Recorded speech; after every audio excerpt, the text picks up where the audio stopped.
Part 5. The ice does not forgive. 27. Jesper. 8 bells. Where the hell is Kaz? Jesper bounced from foot to foot in front of the incinerator. The dim clang of alarm bells filling his ears, rattling his thoughts. Yellow protocol, red protocol. He couldn't remember which was which. Their whole plan had been built around never hearing the sound of an alarm. Inej had secured a rope to the roof and dropped down a line for them to climb. Jesper had sent the rest of the rope up with Wylan and Matthias, along with a pair of shears he'd located in the laundry, and a crude grappling hook he'd fashioned from the metal slats of a washboard. Then, he'd cleaned the spatter of rain and moisture from the floor of the refuse room and made sure there were no scraps of rope or other signs of their presence. There was nothing left to do but wait and panic when the alarm started to ring. He heard people shouting to each other, a hail of stomping boots through the ceiling above. Any minute, some intuitive guards might venture down to the basement. If they found Jesper by the incinerator, the route to the roof would be obvious. He'd be damning not only himself, but the others as well. Come on, Kaz, I'm waiting on you. They all were. Nina had come charging into the room only minutes before, gasping for breath. Go, she cried. What are you waiting for? You, Jesper shot back. But when he asked her where Kaz was, Nina's face had crumpled. I hoped he was with you. She'd vanished up the rope, grunting with effort, leaving Jesper standing below, frozen with indecision. Had the guards captured Kaz? Was he somewhere in the prison fighting for his life? He's Kaz Brecker. Even if they locked him up, Kaz could escape any cell, any pair of shackles. Jesper could leave the rope for him. Pray the rain and the cooling incinerator was enough to keep the bottom of it from burning away. But if he just kept standing there like a podge, he'd give away their escape route, and they'd all be doomed. There was nothing to do but climb. Jesper grabbed the rope, just as Kaz hurtled through the door. His shirt was covered in blood, his dark hair a wild mess. Hurry, he said without preamble. 1,000 questions crowded into Jesper's head, but he didn't stop to ask them.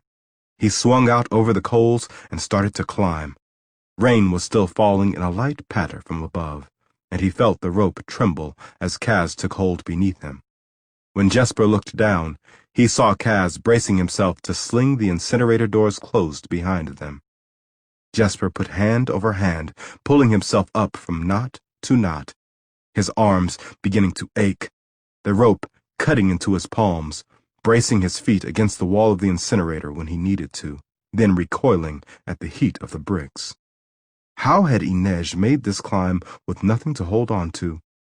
High above, the elder clock's alarm bells still clanged like a drawer full of angry pots and pans.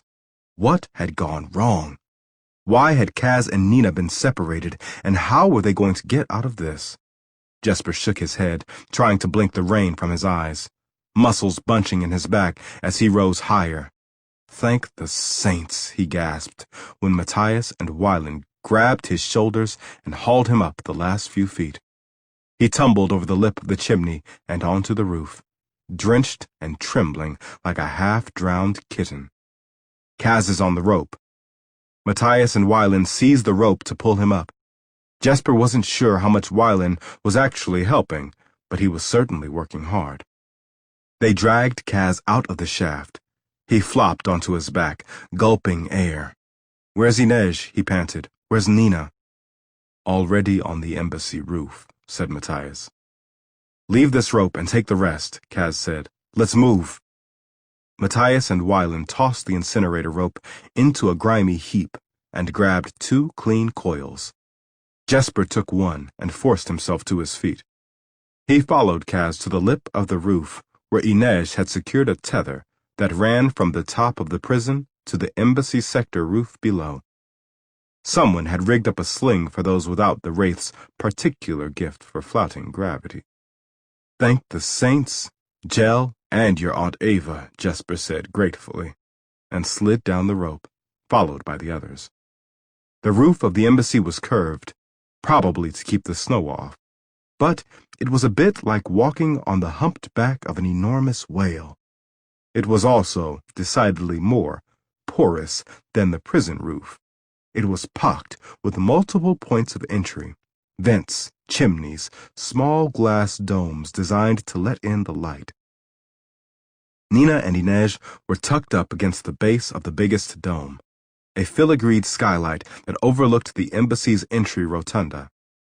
It didn't offer much shelter from the dwindling rain, but should any of the guards on the ring wall turn their attention away from the approach road and onto the rooftops of the court, the crew would be hidden from view. Nina had Inej's feet in her lap. "I can't get all the rubber off her heels," she said, as she saw them approaching. "Help her," said Kaz. "Me?" Jesper said. "You don't mean do it." Jesper crawled over to get a better look at Inej's blistered feet, keenly aware of Kaz tracking his movements. Kaz's reaction to the last time Inej was injured had been more than a little disturbing, though this wasn't nearly as bad as the stab wound, and this time Kaz didn't have the black tips to blame. Jesper focused on the particles of rubber, trying to draw them away from Inej's flesh the same way he'd extracted ore from the prison bars. Inej knew his secret, but Nina was gaping at him. "You're a fabricator?" "Would you believe me if I said no?" "Why didn't you tell me?" "You never asked?" he said lamely. "Jesper, just leave it alone, Nina." She pressed her lips together, but he knew this wasn't the last he'd hear of it. He made himself refocused on Inej's feet. "Saints," he said. Inej grimaced. "That bad?" "No, you just have really ugly feet." "Ugly feet that got you on this roof." "But are we stuck here?" asked Nina. The elder clock ceased its ringing, and in the silence that followed, she shut her eyes in relief. Finally. "What happened at the prison?" Wyland said, that panicked crackle back in his voice. "What triggered the alarm?" "I ran into 2 guards," said Nina. Jesper glanced up from his work. "You didn't put them down?" "I did, but one of them got off a few shots. Another guard came running. That was when the bells started." "Damn. So that's what set off the alarm." "Maybe," said Nina. "Where were you, Kaz? I wouldn't have been in the stairwell if I hadn't wasted time looking for you. Why didn't you meet me on the landing?" Kaz was peering down through the glass of the dome. "I decided to search the cells on the 5th floor, too." They all stared at him. Jesper felt his temper beginning to fray. "What the hell is this?" he said. "You take off before Matthias and I get back, then you just decide to expand your search and leave Nina thinking you're in trouble?" "There was something I needed to take care of. Not good enough." "I had a hunch," Kaz said. "I followed it." Nina's expression was pure disbelief. "A hunch?" "I made a mistake," growled Kaz. "All right?" "No," said Inej calmly. "You owe us an explanation." After a moment, Kaz said, "I went looking for Pekka Rollins." A look passed between Kaz and Inej that Jesper didn't understand. There was knowledge in it that he had been locked out of. "For saint's sake, why?" asked Nina. "I wanted to know who in the dregs leaked information to him." Jesper waited. "And?" "I couldn't find him." "What about the blood on your shirt?" Matthias asked. "Run in with a guard." Jesper didn't believe it. Kaz ran a hand over his eyes. "I screwed up. I made a bad call, and I deserve the blame for it. But that doesn't change our situation." "What is our situation?" Nina asked Matthias. "What will they do now?" The alarm was yellow protocol, a sector disturbance. Jesper pushed at his temples. "I don't remember what that means." "My guess is that they think someone's attempting a prison break. That sector is already sealed off from the rest of the ice court, so they'll authorize a search, probably try to figure out who's missing from the cells. They'll find the people we knocked out in the women's and men's holding areas, said Wylan. We need to get out of here. Forget Boyo-Bayur. Matthias cut a dismissive hand through the air. It's too late. If the guards think there's a prison break in progress, the checkpoints will be on high alert. They're not going to let anyone just walk through. We can still try, said Jesper. We get Inej's feet patched up. She flexed them, then stood, testing her bare soles on the gravel. They feel all right. My calluses are gone, though. I'll give you an address where you can mail your complaints, Nina said with a wink. Okay. The Wraith is ambulatory, Jesper said, rubbing a sleeve over his damp face. The rain had faded away to a light mist.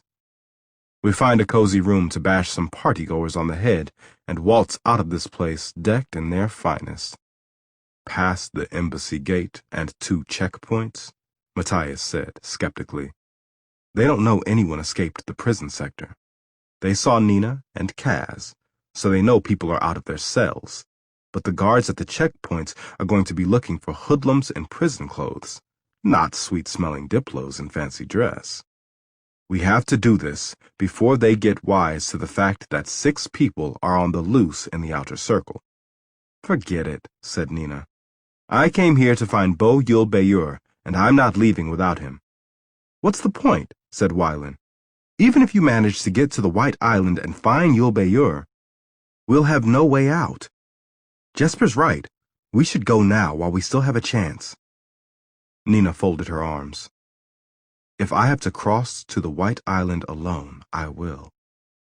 That may not be an option, said Matthias. Look. They gathered around the base of the glass dome. The rotunda below was a mass of people, drinking, laughing, greeting each other. A kind of raucous party before the celebrations on the White Island.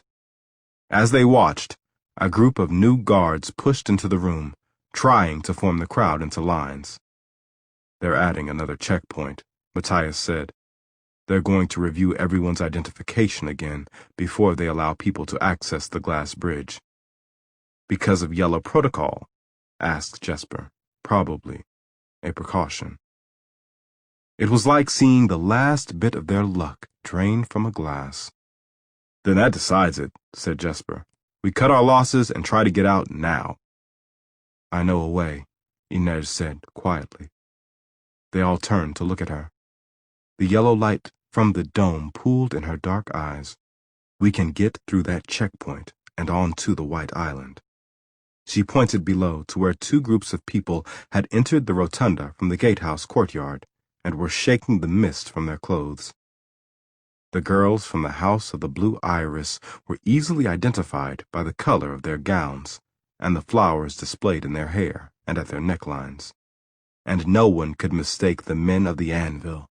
Extensive tattoos on proud display, arms bare despite the chilly weather. The West Stave delegations have started to arrive. We can get in. Inej, said Kaz. Nina and I can get inside, she continued. Her back was straight, her tone steady. She looked like someone facing the firing squad and saying, "Damn the blindfolds." We enter with the menagerie.